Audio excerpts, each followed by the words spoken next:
Restrepo in motion. Ward on the roll, in trouble, chased by Lawrence, able to get around him. Looking downfield, he'll throw over the middle. Tighten up. Let's get it, Chad. Tighten up, Chad. Stop playing. Tighten up, man. Oh, welcome everyone to another episode of the Music City Audible podcast live, MCA Live, recapping Tennessee Titans, San Francisco 49ers. Justin, I had a prediction that I didn't stick with. Niners 37, Titans 20.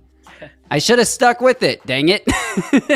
You would have came pretty close if you stuck with it as you said, but this game started out, fairly boring, I think. But I will say it did have some entertainment as it went on throughout the second half. It certainly felt like the Titans, did some good things occasionally, I would say, and almost made a game of it. Listen, if Jeff Simmons doesn't get that penalty there on the field goal attempt, I would have been really interested to see what would have happened from there, because the Titans had scored a touchdown. They were down 14, would have been getting the ball back with some momentum. I would have really liked to have seen I don't think they would have won, but could they have gotten within 7 and maybe had the 49ers second guessing themselves? I think that would have been a bit of fun there.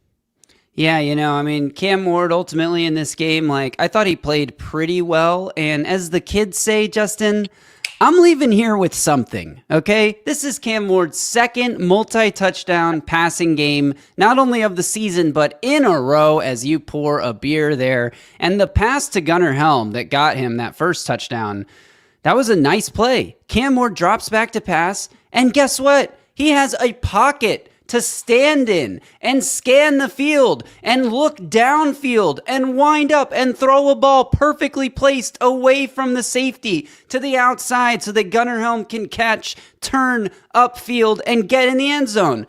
Man, wouldn't it be nice to see Cam Ward drop back 15 to 20 times a game with a pocket like that? That would be nice. That was the only play of the game I remember where he actually had a pocket like that. So maybe the deep one to Van Jefferson he did too, the one he actually completed. But man, I thought overall this was a solid game from Cam Ward. I'm totally with you. It's just so frustrating to watch this team because I don't know about you, and I don't know about our audience who might be rooting for draft positioning more than anything, but I'm watching all these Titans games rooting for them to win. And when they're finally they start making plays in the second half, the defense finally gets off the field without allowing points because Jeff Simmons gets to Brock Purdy, gets the football. I definitely thought that the refs were going to give that ball back to San Francisco and call it fourth down on an incomplete pass because that's just what happens to the Titans. But even that gets correctly called a fumble, and the Titans start getting some momentum. Jeffrey Simmons catches a touchdown pass on a scramble drill from Cam Ward, and then it is unfortunately Jeffrey Simmons who makes contact with the center. I'm putting that in air quotes because I think it was a pretty weak call, but it is the third time he's been called for that this season, so you'd think he'd be maybe a little more careful in those instances. You're not going to block. Maybe you will, but he missed the field goal. That's the worst part. He missed it. They would have had the ball back right then and there. I guess we're going to start by talking about Cam Ward. That's sort of where you went, and I certainly don't blame you. It's the most interesting storyline of the team. I thought he played pretty good today, right? I thought back-to-back games with 2 touchdown passes. That's nice to see. It hadn't happened all year. It's now happened in back-to-back games. He could have had a third if they didn't run it in maybe with Tony Pollard. Yeah. On their final touchdown of the game. But the first touchdown pass, as you said, clean pocket, really gorgeous throw away from the defender, gorgeous catch and effort by Gunnar Helm to prevent his knee from going down short of the end zone and completing the catch and completing the score. I thought that was a beautiful throw, beautiful pocket. Everything about it was perfect, right? Catch and throw, protection. The one to Jeffrey Simmons, it feels, how many times can we see the scramble drill? It just looks the same every time, right? He rolls to his right. He extends it longer than you even think is possible. And I want to get into that in a second. He does that little move when the defensive end's coming at him where he just kind of I can't even describe it for our audio listeners, the way he just loops back a little bit and always buys enough time to get a throw off. It's crazy. It's incredible how his ability to maximize the amount of time he's able to extend a play. You're right. You know exactly what I mean. Every extra tenth of a second, it's really impressive. And I didn't want to get into it right now, but the best example of that was the Shimere DK drop. I cannot believe how long he had extended that play for. But it's just every week he's doing it. And it seems like he's doing it multiple times, and it's always rolling to his right, using that sideline as his friend. Right, he extends it to hit Jeffrey Simmons on that scramble drill. I mean, when he released it, I thought he was throwing it away. He had extended that play so long. It was so obvious a trick play to Jeffrey Simmons. The fact that Simmons was still an option on that play for as long as it had developed, I thought it was really, really impressive. And Jeffrey Simmons starts that play running towards the corner of the end zone and obviously catches it under the field goal posts because I just can't wrap my mind around the fact that Jeffrey Simmons, Cam Ward has talked about this, his receivers have talked about this. You got to go back to August or so to hear any quotes about this, but that when Cam Ward is scrambling, he wants his receivers to run towards open space, even if that means he has to make a crossbody throw, if that means going back towards the middle of the field. And Jeffrey Simmons, who again, his route is to the corner, sees Cam Ward buying time, and he, as a defensive tackle, scrambles back to the middle of the field and makes himself a wide open, available target for his quarterback. It's absolutely amazing that play even happened on the drive following Simmons forcing the fumble. They reward him by putting him on the field, and he ends up catching the touchdown pass. That was awesome to see. But from a broad standpoint, looking at this game, I feel like the Titans offense was sort of just getting started there, and then the game was over. And the reason for that is the San Francisco 49ers possessed the ball for 37 minutes and 5 seconds in this game. So Cam Ward's final stat line, 18 of 29 for 170 yards, just 5.9 yards per attempt. The 2 touchdowns, no turnovers. It's a pretty good stat line overall when your team only possesses the ball for under 23 minutes in the game. The Niners had 8 possessions. Justin, they scored on 7 of those 8 possessions. The defense could not get off the field. They didn't punt. The one possession they didn't score on was the Jeffrey Simmons forced fumble.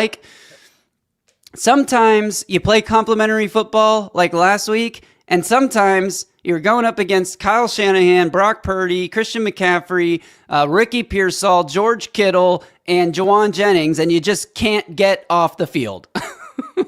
Well, that's the time of possession discrepancy. The 49ers converted 9 third downs. They were 9 of 15 on third down. That's what ends up happening. That's how you get to 37 minutes, right, and keep the ball as long as they did.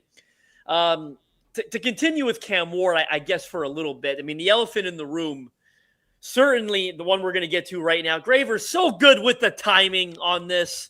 The miss to Van Jefferson. I mean, nowhere else to put it. It was a miss, right? And it was one that hurt. And it does seem like it's happening every week. You made a joke about it in a group chat, the deep ball miss. It does feel like one is happening every single week.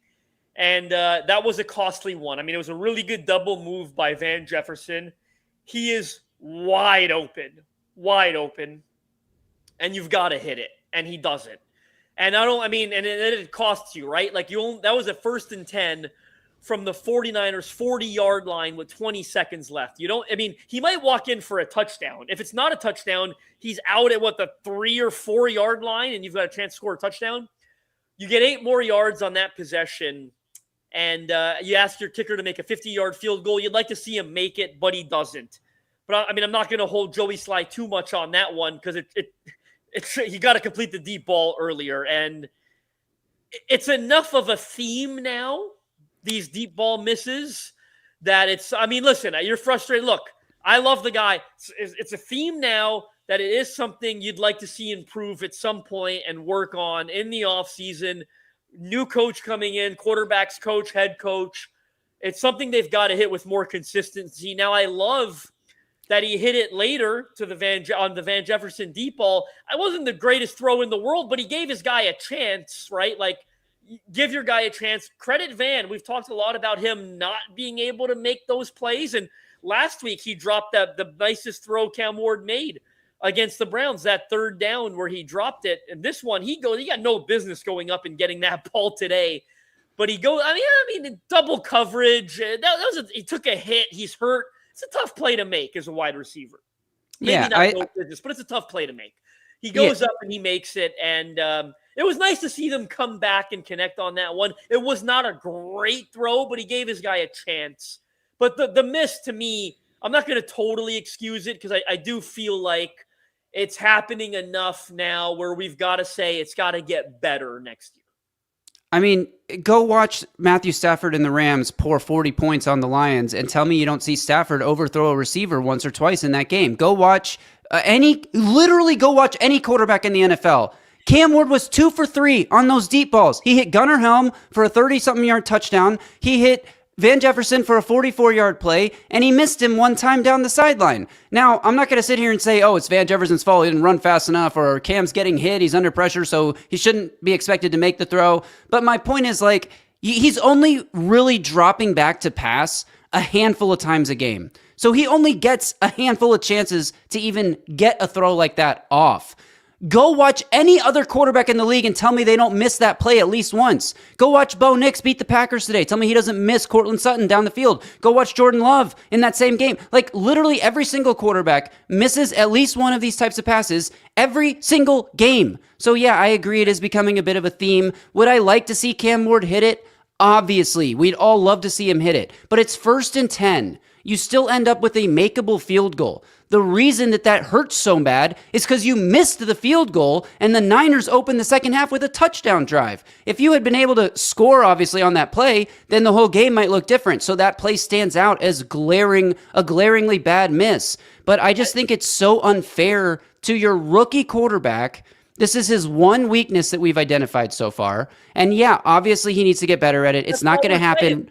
That's all we're saying.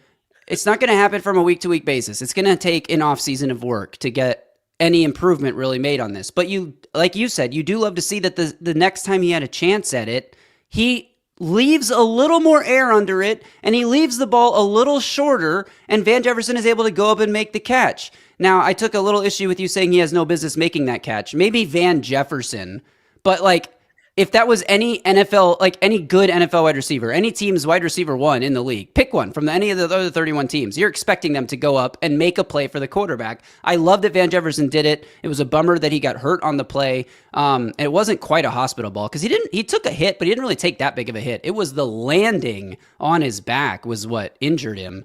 And it was a good play by Cam Ward. Again, I agree with you. It wasn't the most perfect ball, but you give your guy a chance, and sometimes that's all we're asking. And I just take issue with people who are going to latch on to that one play, that one miss that Cam Ward had and say things like, oh, well, you're never going to win with him, or he's never going to be good because he can't make those deep throws, or his deep accuracy is a problem. Like, I agree that his deep accuracy is the area of weakness, but I wouldn't even go as far as to calling it a problem. The problem is that the Titans' offense and defense both are so bad overall as units that you only have 23 minutes time of possession in this game because your defense can't get off the field. You hardly ever having Cam Ward drop back to pass for real. He's throwing all these screens and all these rolling pockets. I like the rolling pockets, but all these screens that never work, and he barely has opportunities to throw down the field. So when he misses them, they stand out. Rant over. I think what you got to realize, and it's not a big deal, but when we talk about the Matthew Staffords, the Bo Nixes, maybe that'll be Cam Ward 7 years from now. But he's a rookie. We're evaluating a rookie, and we're still very much in the evaluation phase of it. So I think all we're saying is that we've identified an area that he can get better in. And that's all it is. I think it's an area we've seen enough of it go wrong that we're just saying it's something we would like to see him get better in. I think we can leave it there. Not everything. Didn't you say this 5 weeks ago on your 6-minute rant that RG3 quote to you? Not everything's got to mean something. There's not got to be a grand finale to it. We're just saying, and you said it, he has missed like we've talked about it frequently enough. Yeah. He's missed those enough where we can say that we'd like to see him improve it as a sophomore, because he's a young guy, and we're trying to look for what he can get better in, and it's the one clear area I think he can get better in. I don't know how much more Cam Ward we have. If you don't have anything else. Yeah, I do. So here's the thing to our audience. We talked about this last week. I got to run. I got to go get ready for my real job show. Melo's going to stay on and finish out the stream and talk about, I don't know what you're going to talk about. I'm going to be here for a while, guys. Don't you worry. Yeah. I'm not going to finish out the stream. We're going to do a regular long stream. I'll take questions. I'll get anything you guys want. So you'll hit on Pollard having another 100-yard game, I'm sure. Offensive line, defense. I've got a bunch to talk about. But before I go, I do want to talk about the 2 dropped interceptions, because Iron Grid's comments both dropped INTs, were admittedly bad balls too, but he's got time to work on accuracy and mechanics this offseason, like Melo said. So the only thing I'll say about that is that I got to see the all 22 before I can really assign any blame on those almost interceptions. There were 2. Malik Mustafa had one that looked like a pick, and then suddenly the ball's rolling away from him, and you're like, oh, did he not catch that? Thank goodness. And then the other one didn't look like a pick, but it easily could have been picked by this 49ers other safety. Both of those passes were to Van Jefferson. The first one, Van Jefferson is like running a deep crossing route, and in the replay, he's like not even near where the ball lands because he's jogging his route across the field. Now, like, we can credit Van Jefferson for making a great play on the deep ball that he caught, and we can also talk about how he wasn't doing enough for his quarterback. I don't know if Cam put that ball into too dangerous of a territory, or if Van Jefferson runs his route, like, doesn't give up on the route mid-play. Maybe he gets there in time to catch that ball undercutting the safety, or at least break it up so it's not an almost interception. The second one was also targeting Van Jefferson, and on that one, Van Jefferson doesn't come back to the ball, feels the safety driving on it, and doesn't make a play. You, as the receiver in that instance, against zone coverage, you have to undercut the defender and prevent them from having a path to the ball. Van Jefferson should have come back and caught that one. I am pretty confident before I even see the all 22 that to say that second one was on Van Jefferson 100%. Now, the first one, that one was sort of, that one's questionable. That one could be on Cam Ward. The point is he didn't turn it over, but those 2 passes were scary, and I can see how on the broadcast you might look at just and say, oh, the quarterback put the ball in harm's way. But I really think the second one was pretty much on Van Jefferson. It's going to sound like I'm biasly defending Cam Ward here. I'm not trying to. That's what my eyes saw. I don't know if we're going to do a film review this week. You and I will discuss at some point. But either way, whether we do or don't, both of us will watch those plays, I think, because I want definitive answers on those near picks, because they didn't look great live, but I would like to know with certainty what went wrong on those plays. What were those poor balls by Cam Ward, or was there some other accountability that needs to be taken? All right, Justin, I'm going to leave the rest of this stream to you. I Graver's appreciate all you guys. Guys, I'm running the first StreamYard I've ever run, so let's see how this goes. I think I know what I'm doing here, but we're going to stick around for a while because I got a lot more to talk. Y'all got to do a film review every week. Kendall the Yapper, we just might go ahead and do that. Again, Graver and I haven't talked about it, so we will. Caribbean Daniel losing 3 safeties in the first quarters. Graver. Let me say goodbye. All right, everyone. Thank you for tuning in. Stick around with Justin Melo. Remember to subscribe to the channel, like the video, and after the stream is over, drop your thoughts in a comment below. But stay on, hang out with Justin, and I'll see you guys tomorrow. Bye-bye. I'm the reason you guys watch this show anyway, so we're going to stick around. No, all kidding aside, yes, Caribbean Daniel, losing 3 safeties in the first quarter was something. I am going to get into that in a little bit because I want to talk about how the Titans had to shift their defensive lineup due to all those injuries, and that was really, really I'm only thinking, who knows what's going to pop up on stream, Rob? We don't know what we're doing here, so there might be some effects that are not planned, but we are going to do our best. Now that Graver is gone, and I think we've talked a lot about Cam Ward, I do want to talk about some of the occurrences that were on offense today. I don't know what's going on with the offensive line, and I say that in the most positive way possible. Does it not feel like they've really figured something out in the last couple of weeks now? I mean, certainly they were outstanding against Cleveland last weekend. Cam Ward only sacked once. Tony Pollard with the career high in rushing yards, 2 explosive touchdowns, his longest touchdown of his career. There was a lot of talk last week about how Corey Levin playing at center maybe was a big reason why the offensive line was as good as it was. But They come back today. Lloyd Cushenberry returns to the lineup, so Corey Levin goes to the bench. They had a bunch of guys questionable or ruled out of this game. Kevin Zeitler was 50-50. I don't know how many of you guys realized there was a really good chance Kevin Zeitler was not going to play in this game, but he ends up going. But Dan Moore doesn't at left tackle. Dan Moore is ruled out of this game, and they go with Ali Udo there at left tackle. Cam Ward not sacked in this game at all. That is, I believe that is the first time that has happened this season. Back-to-back, as we said, his second multi-touchdown game of the year. Tony Pollard, 14 carries for 104 yards and 1 touchdown, 7.4 yards per carry. Tajay Spears, 3 carries, 34 yards, okay? 11.3 yards per carry. The offensive line was elite in this football game. It is such a shame that this game was 31-10, multi-score game relatively early, to the point where Mike McCoy, Bo Hardigree, and company, they felt like they had to abandon the run at some point, right? Because if they didn't, if the defense was able to keep them in this game, much like Cleveland, I think, last weekend, the Titans would have been able to lean on the run game here, and who knows, maybe have had a chance at pulling off an upset. Now, all the credit to those guys up front. Lloyd Cushenberry coming back, no drop-off. Maybe we all got ahead of ourselves talking about the Corey Levin, Lloyd Cushenberry thing. They looked really good, especially in the interior. I'm telling you, you can watch the All-22, and I can already tell. Peter Skoronski was phenomenal in this game. They were so good up front. Most of those runs that I thought broke were breaking right up the middle there, the interior. So Lloyd Cushenberry, Peter Skoronski, Ali Udo, yes, Caribbean Daniel. They were both free agents, Levin and Udo. Would love to see them both back next year. I think there's a good chance that they will be back next year based on the way they're playing as depth guys. But going into this season, I think the overarching theme for me here is we talked about the offensive line potentially being a strength, right? Based on all the resources they had poured into it, all the first-round picks, the free agency signings. Didn't start out like that, right? Like there's a lot of struggles early, inconsistencies. They've given up a ton of sacks. We all know, how they had performed throughout the early portions of this year.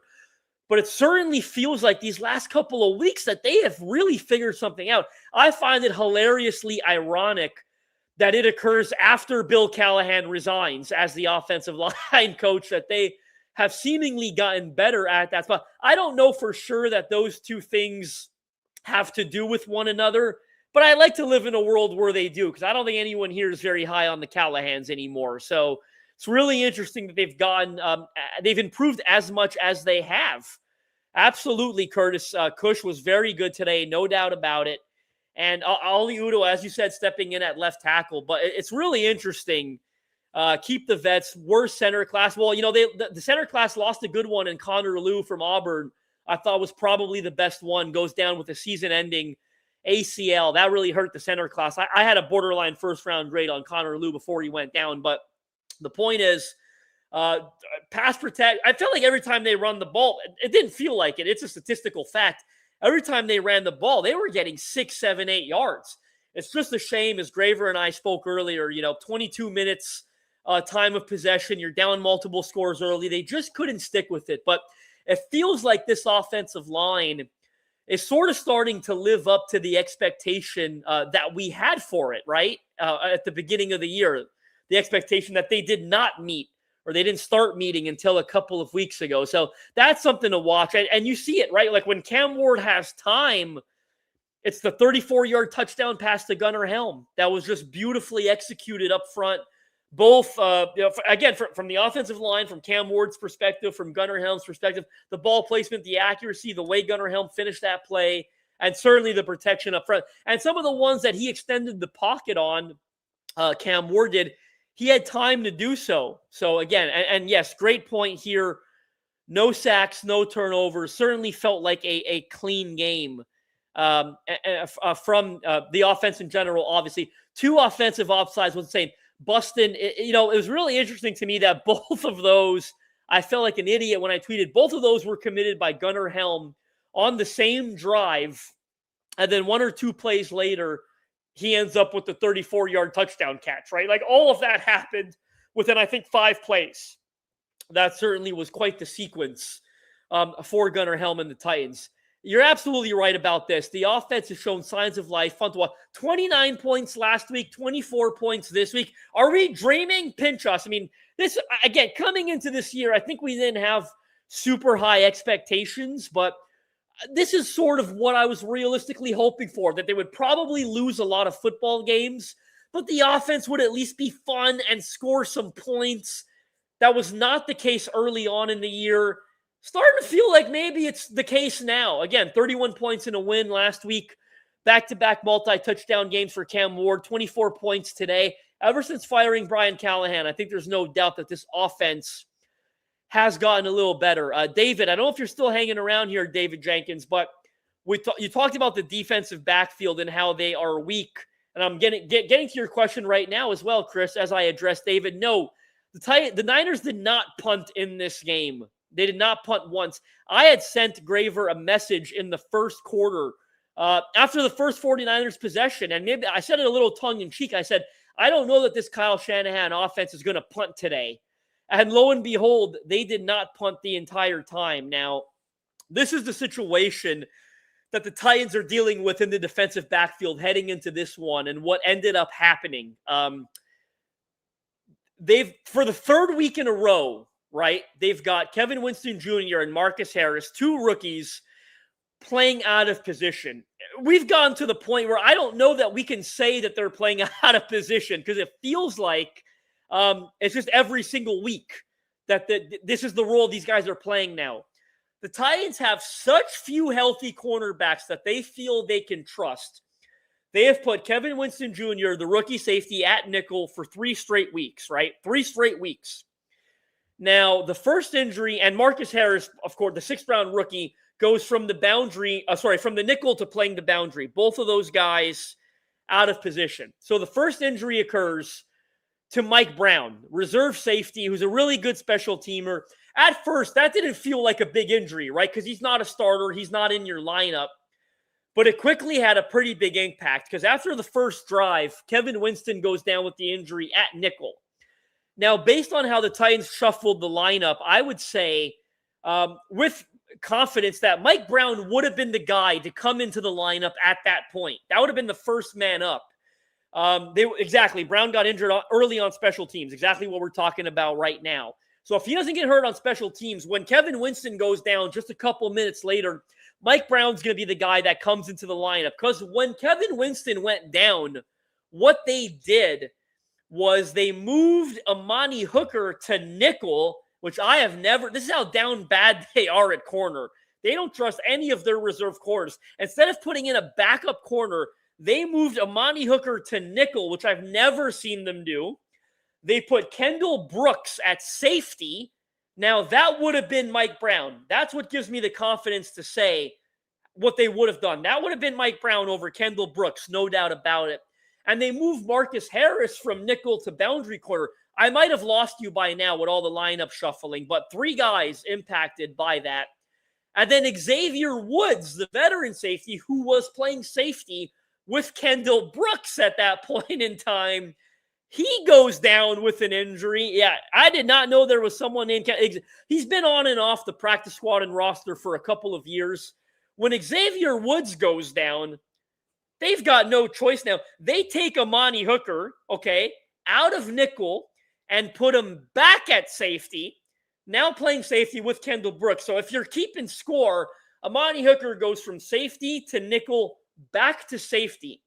When Hooker leaves nickel after the Xavier Woods injury, goes back to safety, they move Marcus Harris from boundary corner back to nickel. So he's also been impacted 3 times. Nickel, boundary, nickel. And finally, after the 3rd injury is when they elect to go to one of their reserve corners, which was Kyer Elam, former first-round bust, 2022 first-round bust of the Buffalo Bills, who they claimed off waivers a couple weeks ago from the Cowboys. They put Elam at boundary corner. So this was a full-blown disaster for them in the defensive back. They just don't have any corners they can trust, right? Like the only two players they want to play there are Daryl Baker and Marcus Harris. Remember, Jalen Arbor-Davis missed this game with an injury. His third straight game missed with an Achilles injury. And they released Samuel Womack a couple weeks ago off the roster. They do the two corners that are on this team who you may have never heard of are Kyer Elam and Micah Robinson, a rookie corner they claimed off the Green Bay Packers a couple of weeks ago. They don't want either of them playing. They don't trust either of them.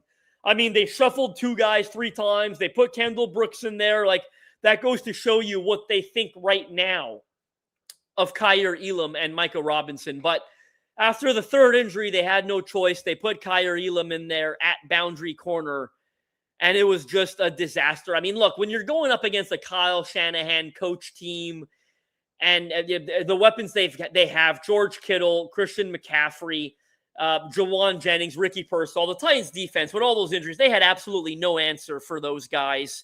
And then keep in mind, Cedric Gray goes down later with the concussion. Like, it's just, they were so shorthanded on defense injury-wise. And then, even when they're healthy, they're at such a talent deficiency up against this 49ers roster. And they're a coaching deficiency, right? With Mike McCoy against Kyle Shanahan. So no surprise the 49ers had the ball for 37 minutes, convert 9 first downs.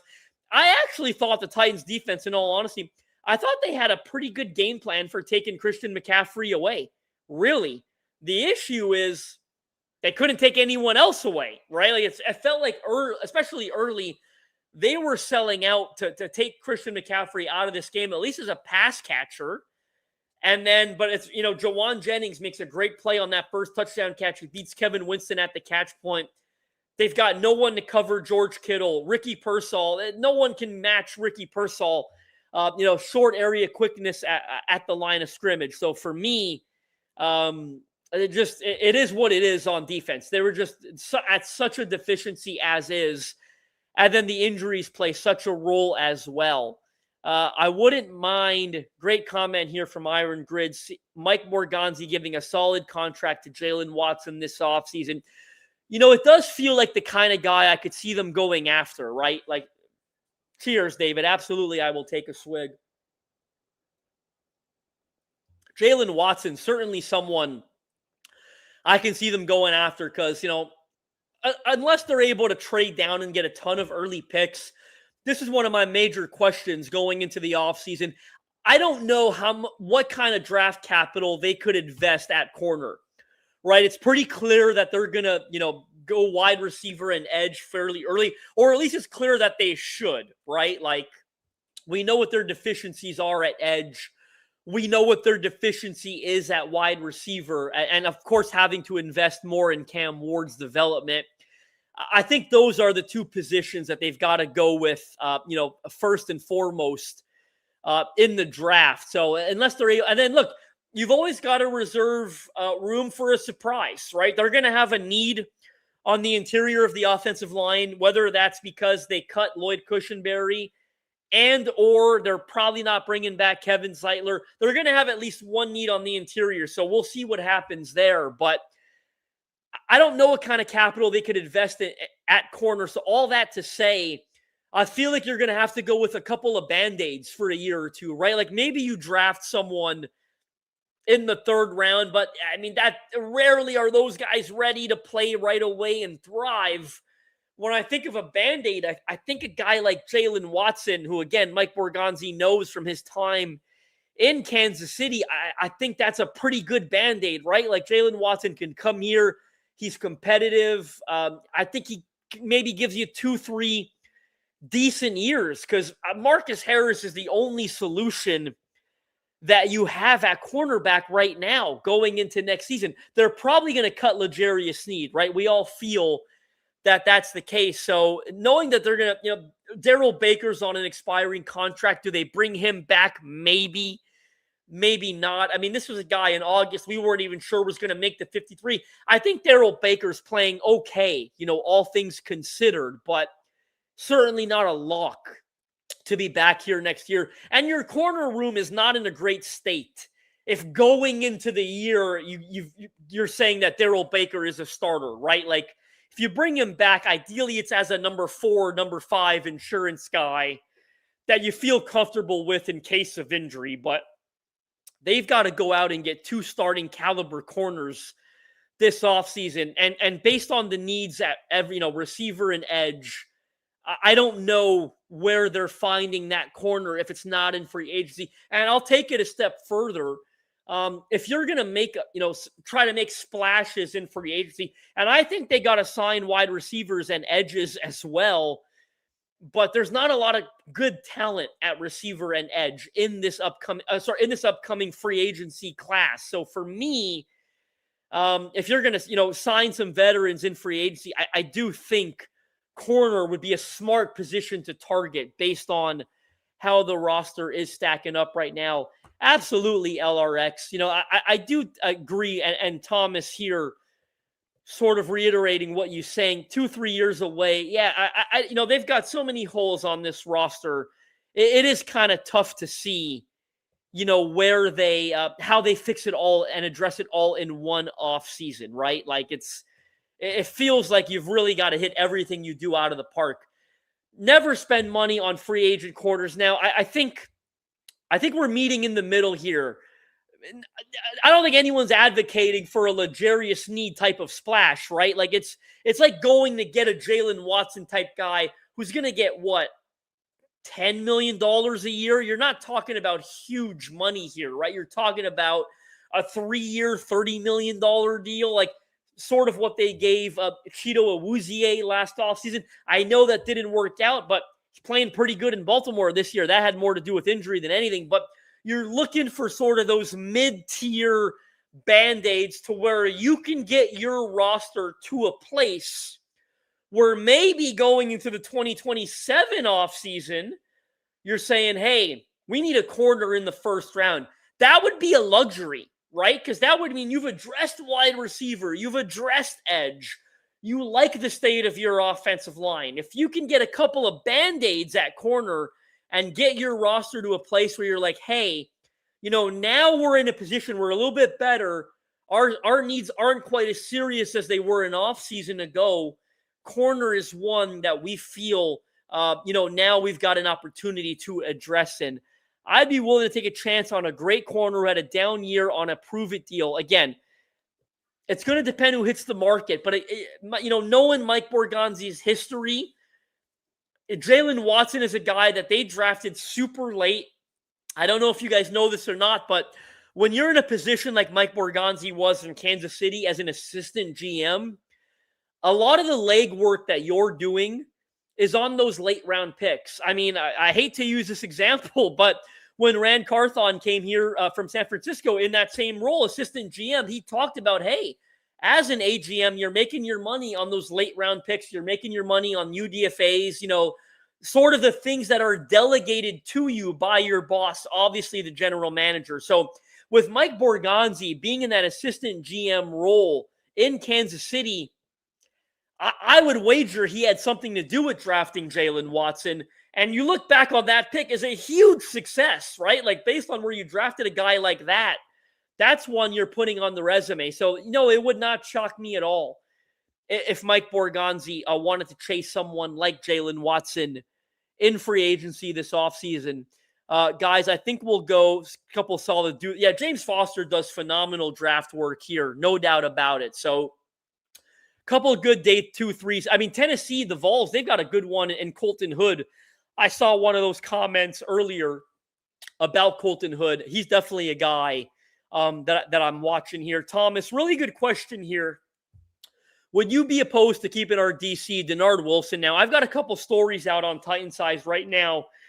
You should give a read. One of them published this morning actually was about Denard Wilson. This is certainly a guy that they haven't done any favors this year, right? Like in summary, he starts off the year, his corner room, L'Jarius Sneed, Jarvis Brownlee, Roger McCreary. None of them are available anymore. You trade 2 of them away. One of them ends up on probably season-ending IR in Sneed's case. He's got to revamp the corner room. Like they're just throwing guys out there now, right? Kendall Brooks, Kyer Elam. It's outrageous what they've had to do at the corner room, right? And then you trade his best edge rusher and Draymond Jones midway through the year. I think Denard Wilson has done a really, really solid job based on the cards he's been dealt this year. Now, history indicates they're probably not going to keep him. But, I think he's done a good enough job where he deserves an opportunity to interview, right? Like, for the job, whoever they bring in. And maybe, look, if they bring in someone, again, read the article that published this morning on Titans Size for the argument for keeping Denard Wilson. And then I had an article on Saturday morning that talked about Anthony Weaver, defensive coordinator of the Miami Dolphins, who, by the way, Braden Gall and 440 Sports and Paul Kuharsky have both alluded to the fact that the Titans like Anthony Weaver quite a bit. Like, sources in that building are claiming that they've done quite a bit of homework on Anthony Weaver. Where that gets a little interesting to me, and I'm going to go hand in hand here because I can talk about multiple comments here in the same point I'm about to make. Hope they keep Bones, Thomas says. I'd be okay with bringing him back, but I'm not dying on that hill, but I would for keeping Fossil. Well, how about Anthony Weaver as a candidate, Dolphins defensive coordinator, that we hear the Titans like quite a bit? When Anthony Weaver was a player, he played about 7 years in the league. He played for Bones Fossil, which I thought was really funny. Bones was his special teams coach once upon a time, assistant special teams coach, and Anthony Weaver coached with Denard Wilson in Baltimore a couple of years ago when Denard Wilson was the DB coach. I found that to be fascinating, that Anthony Weaver has some pretty strong connections to, he also has connections to Frank Bush, by the way, the linebacker coach too. But Anthony Weaver, a candidate that sources say the Titans do like, has strong connections to both Denard Wilson and John Bones Fossil. I thought that was kind of fascinating. Who do you think is the best available coach for us? We've reached the point in this stream, guys, where I'm going to be answering questions. So please, fire off some questions for me. I'll probably try going another 15 minutes or so, get us pretty close to an hour here. The best of it, this is a tough question, Ben. For me, I keep coming back to the same three guys. And I think I talked about this with Graver on the podcast last week as I take a quick swig here. I still like Mike McCarthy quite a bit. I know that's sort of an unpopular opinion, but Mike McCarthy, I think the career winning percentage, the ability to develop quarterbacks, the work he did with Dak Prescott, Aaron Rodgers, those guys struggled to throw deep balls early on in their career too, by the way. And Mike McCarthy really committed himself to working on the mechanics of his quarterback, 60% win percentage, former Super Bowl winner. I like Mike McCarthy. I like Robert Saleh as well, the 49ers defensive coordinator, who I think the Titans obviously got a good look at today. I mean, I think they're dealing with some talent deficiencies there in San Fran as well. They don't have anyone healthy that could rush the passer. I'm not holding, Robert Saleh too much to the candle there for what they're the lack of results rushing the passer right now. Mike McCarthy, Robert Saleh. If they go first time head coach, I'm really intrigued by Chris Shula and what he's doing with that Rams defense. I don't know that they're going to go first-time candidate. There's some obvious concerns there after the Brian Callahan experience blew up in their faces. But if they go first-time guy, I'm really intrigued by what Chris Shula has done. Why do you think San Fran was able to shut down our pressure today? They got a really good head coach in Kyle Shanahan. They've got a couple guys up front on the offensive line. A lot of playmakers, a good quarterback who's really smart pre-snap and knows how to get the ball out of his hands. I don't think, they reinvented the wheel today. I just think that's a really good, well-coached football team, and they've got obviously a bunch of difference makers at the playmaker position. Really good question here. Would need to know what his plan at offensive coordinator would be. This was obviously in connection to the Anthony Weaver thing. The more that, and I think we might do an episode, by the way, Graver and I talked about it later this week on Anthony Weaver potentially. Would need to know what his plan at OC would be. Now, this is a bit ironic because none of these guys are going to be available for him to hire.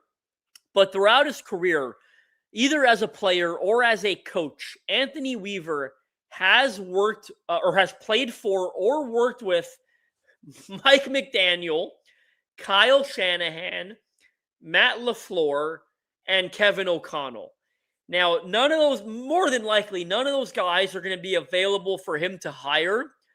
But maybe it tells me that he knows what it's supposed to look like. I love that Anthony Weaver has been around so many smart offensive coaches and has such good connections to really smart offensive coaches. Now, if the Titans bring him in for an interview, and I imagine they will, that's going to be one of the top questions. What is his plan at offensive coordinator, right? Because certainly, that's going to be very important too. McCarthy is up on my list, especially if there is a succession plan. Listen, he's someone that could right the ship, right? Like, I think you're looking for a guy, if they do go the retread route, it's because they want someone that they know is not going to blow up in their faces as badly as Brian Callahan did. And I think you've got that confidence with someone like Mike McCarthy, right? Because he's done it for so long and he's won so much wherever he's been. How is the bad team but fun offense changing how you are thinking about the offseason priorities? Not a whole lot, I don't think, because, look, it's been more entertaining. But if you ask me when they were really bad what the priorities were, it hasn't changed because they still need, obviously, they need to get a head coach in here that's going to be a culture builder, lead this locker room. And whether it's an offensive-minded guy or defensive-minded guy, have a good plan in place to help Cam Ward, right? Like, I think that comes first and foremost. So, and then in terms of the priorities, they still need to get a wide receiver, right? Like, they still need to go in and continue investing in Cam Ward's development. They can't run it back with Alec Iomander and Chimere DK and say, we're fine at wide receiver. Then Jefferson's on an expiring contract. I don't know that's the kind of guy you're bringing back anyway. So for me, the priorities haven't changed. As much fun as the last couple of weeks have been, they still need to go get a wide receiver. They still need to nail this head coaching hire. And they still need edge rushers, I think, on the defensive side of the ball. So no doubt about it for me. What is with the Simmons personal foul on banging the center? The other game he did it. He said it was called wrong. I don't love the call, but I've reached the point where they're calling that consistently enough. And I've seen it in other games too this year, by the way. That's not just a Titans thing. They're calling it the same way. Like, at least they're being consistent in the way they call it. And when that happens, you know what you've got to do? You've got to understand how to not do it, right? Like, you've got to apply yourself and say, we've got to avoid it. When something is being called consistently the same way, it is up to you to learn from it, get better at it, and make sure you are not making the same mistake over and over again. The Titans have not reached that point, right? They keep making that mistake. Someone had mentioned in the comments earlier, Simmons was called for it last season too.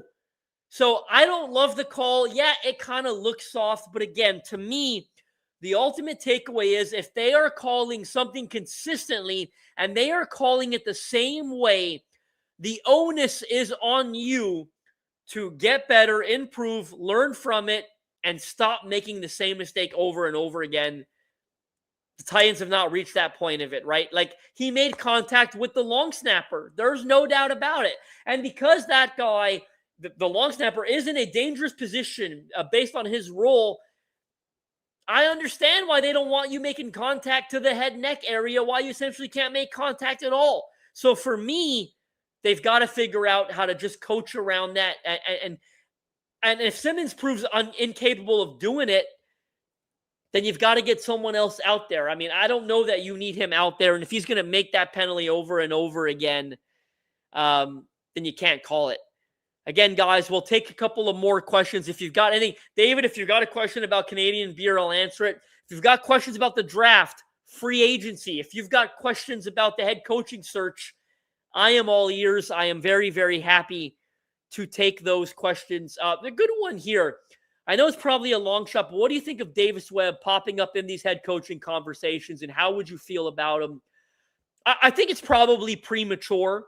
I don't think Davis Webb is at the point in his career where he's probably going to become a head coach, but I'll tell you what, I did have a leak source put him on my radar earlier this week about a potential offensive coordinator position.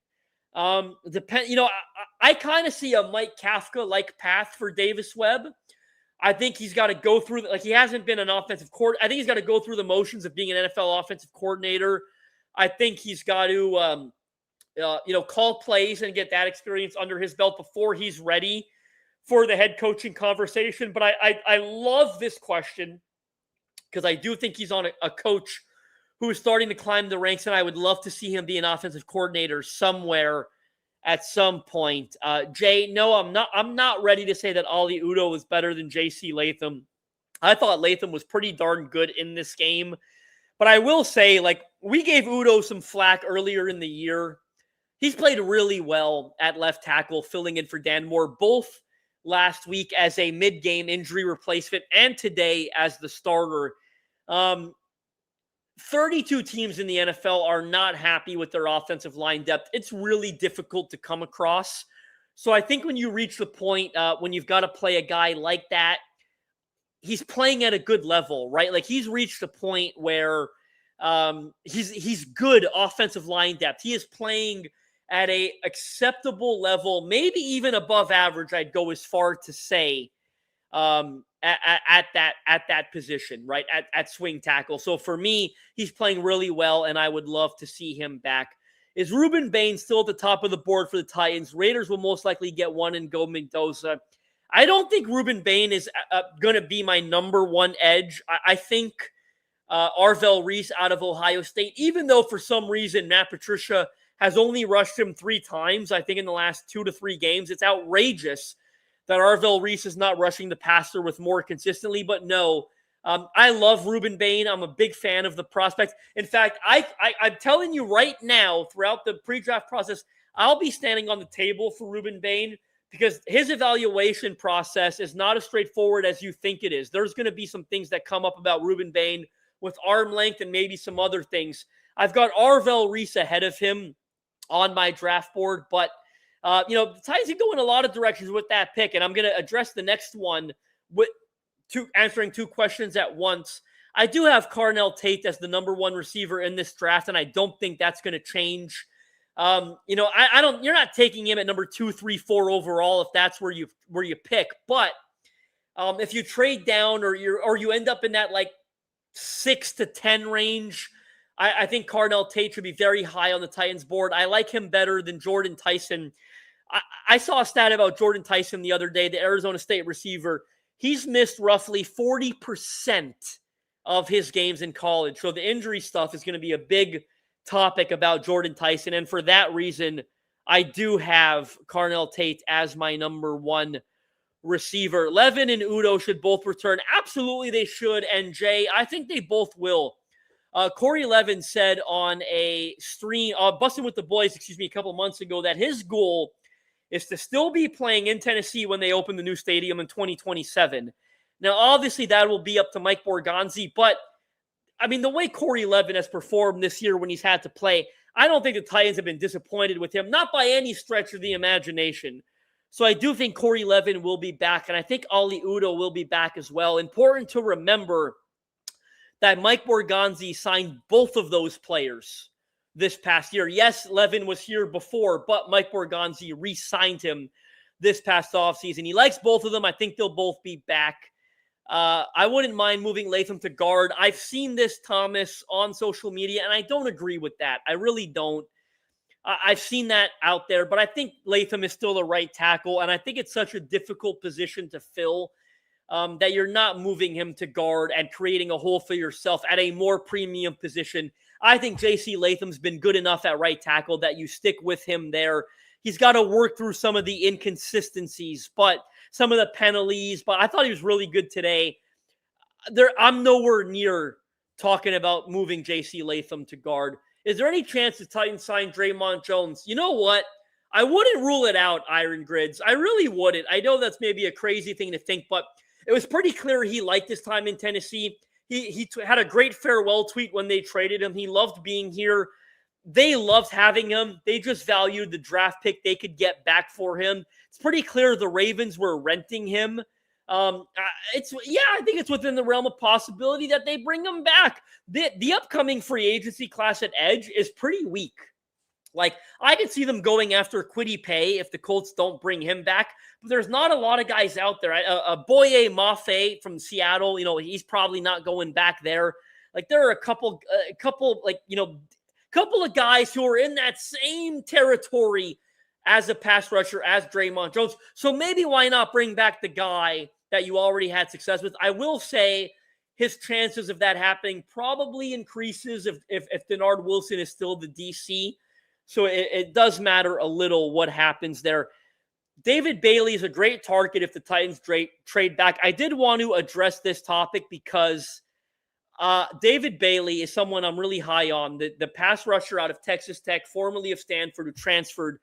I really like David Bailey. He's athletic. He's speedy as a prospect. I do think if the Titans trade back, but I don't have like a top 6, 7, 8 grade on David Bailey. But if they end up in like that 10 to 12 range, I think that's sort of the sweet spot for him. I don't know. This might be a hot take. I don't know if it is or isn't. I like David Bailey better than I like Keldrick Falk out of Auburn. I know Falk's getting a lot of love. He was like number 4 on Dane Brugler's top 50. I don't see that at all. I like David Bailey better. I think he's more, certainly more athletic, way more pass rushing production this year. He's got a red hot motor. I love the way David Bailey rushes the passer. Do you think the second round pick will be either of wide receiver edge that we don't take in the first round? I do think that's probably the most likely scenario right now, Coleman, but we've got to, again, I talked about it earlier. You've got to reserve room for a surprise. Certainly corner and interior offensive line are going to be high on their offseason priority list as well. They're going to have multiple needs at corner. They're going to have at least one need, at guard or center, if not both.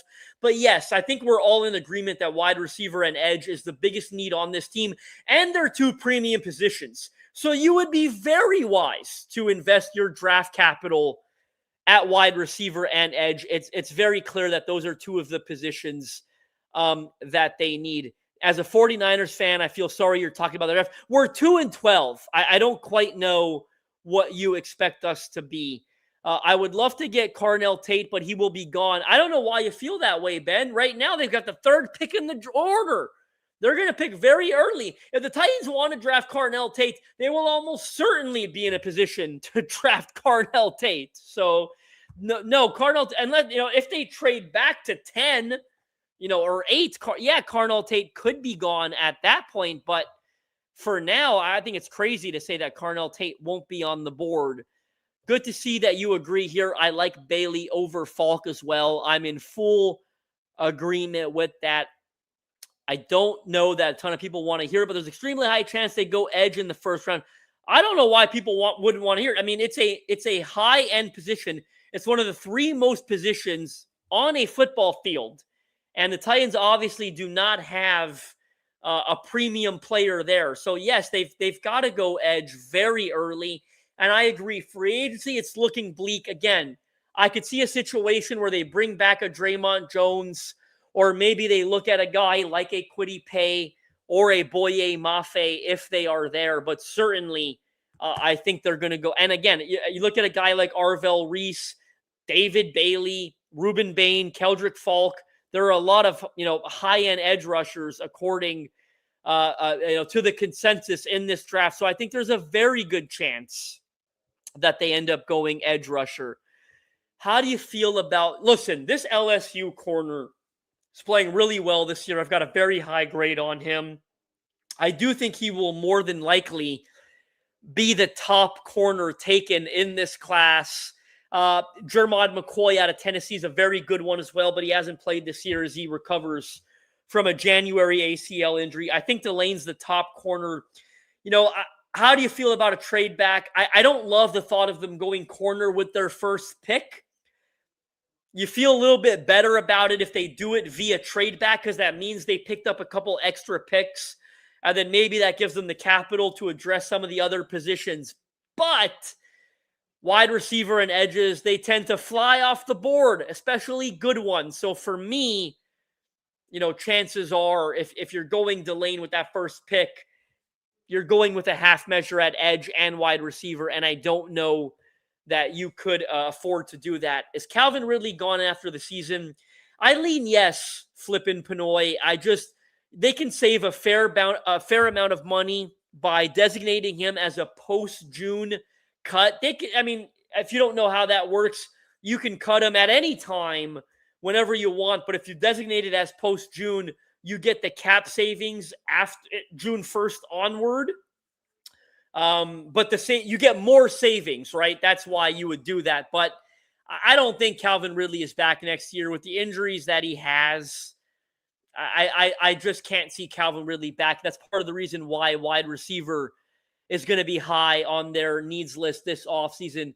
I fully agree with this comment here. Cornerback feels like a high-end need while also feeling like a luxury. Absolutely. They've got to address wide receiver and edge before they address corner. And guess what? A good edge rusher changes the math at corner, doesn't it? Like, if they can get pressure a little quicker, you see that all over the league, right? Like, that changes what happens at corner. So for me, edge is a much higher priority than corner. And because you're developing a number 1 overall quarterback, you've got to, help Cam Ward and address wide receiver as well. I mean, we were on the same wavelength here. Drafting edge helps corner. What does Micah Parsons do in Green Bay for those cornerbacks, right? Like, what does Myles Garrett? I know they got some good corners in Cleveland, but what does Myles Garrett do for those corners there in Cleveland? So for me, absolutely, it's one of the primary reasons that edge must be addressed before corner does. If we don't have any more pressing questions here, guys, we've been going for an hour. I think we'll probably end this one pretty soon. Any last-minute, last-second questions here? I'm going to take a little drink here, and if you guys got a couple of good ones, I'll answer them before we end this live stream and prepare for an episode tomorrow, which, of course, Graver will be on. But, again, if you guys got some last questions here, get them in right now. I'll give you about 10 to 20 seconds here.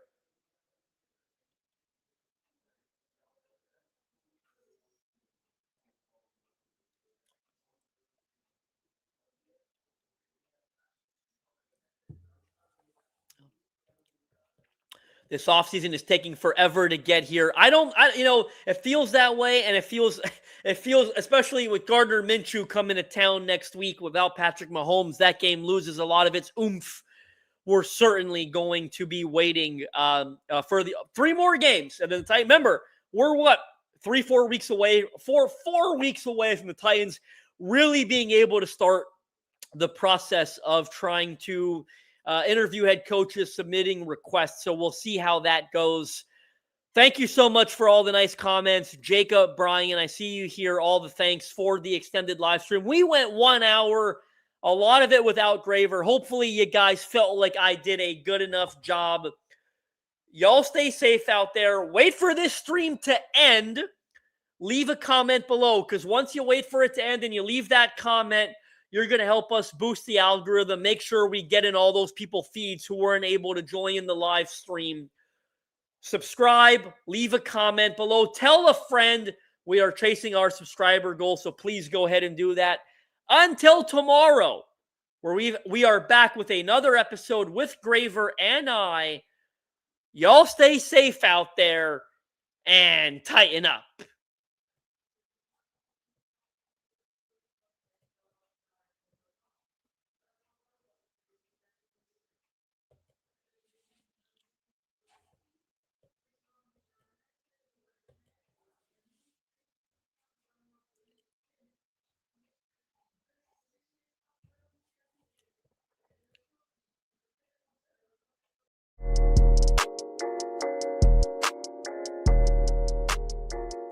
A Broadway sports media production.